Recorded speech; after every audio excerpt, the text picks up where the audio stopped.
Buntut paksa siswa sujud, Ivan Sugianto terancam 3 tahun penjara. Ivan Sugianto kini jadi tersangka dalam kasus dugaan intimidasi kepada seorang siswa SMA Kristen Gloria II Surabaya. Diketahui sebelumnya Ivan jadi sorotan imbas sikap arogannya yang memaksa siswa SMA Kristen Gloria II Surabaya untuk bersujud dan menggonggong. Akibat perbuatannya itu, Ivan kini terancam hukuman 3 tahun penjara.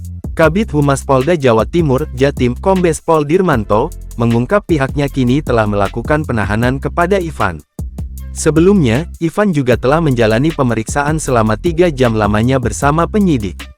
Setelah penyidik melakukan pemeriksaan selama 3 jam, dari mulai mendekati maghrib tadi sampai saat ini, ya barusan selesai, kata Dirmanto di Mapolrestabes Surabaya, Kamis tanggal 14 November tahun 2024 dilansir kompas.com.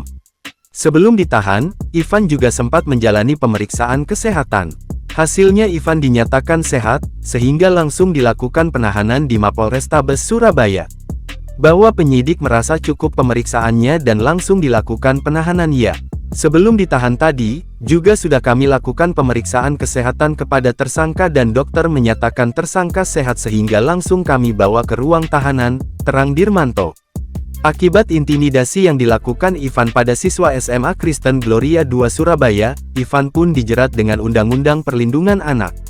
Ivan disangkakan dengan Pasal 80 Ayat 1 Undang-Undang Perlindungan Anak dan atau Pasal 335 Ayat 1 Butir 1 KUHP, dengan ancaman hukuman 3 tahun penjara.